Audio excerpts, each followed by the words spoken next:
જય શ્રી કૃષ્ણ। હવે આપણે જોઈએ પાર્ટ 1 એક્ચ્યુએટર વિશે। તો એક્ચ્યુએટરની યાદીમાં જોઈએ ને તો પહેલા આવે છે આઈએસસીવી વાલ્વ।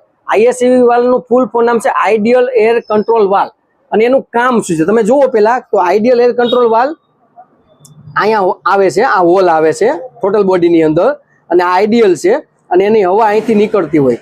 તો આનું કામ શું છે? તો આ જે મેપ સેન્સર છે ને, મેપ સેન્સર એ ECU ને સંદેશો આપે છે કે આટલી હવા મોકલવી અને આઈડિયલ એર કંટ્રોલ વાલ્વ પાસે ECU કામ કરાવે છે, કેટલી હવા મોકલવી, કેટલી હવાનું પ્રેશર આપવું એનું કામ છે। ECU પાસે એ કામ કરાવે, ECU એને કામ કરાવે છે। તો આઈએસસીવી વાલ્વ છે ને એ હવા કેટલી મોકલવાનું કામ કરે છે।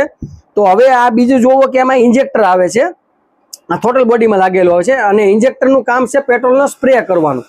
તો આ છે એક્ચ્યુએટર। તો આ રીતે બે એક્ચ્યુએટર ટોટલ બોડીની અંદર આવે છે અને ECU એની પાસે કામ કરાવે છે। તો આવી રીતે અમારો નેક્સ્ટ વિડીયો જોવો પાર્ટ 2 એક્ચ્યુએટર વિશે। જય શ્રી કૃષ્ણ।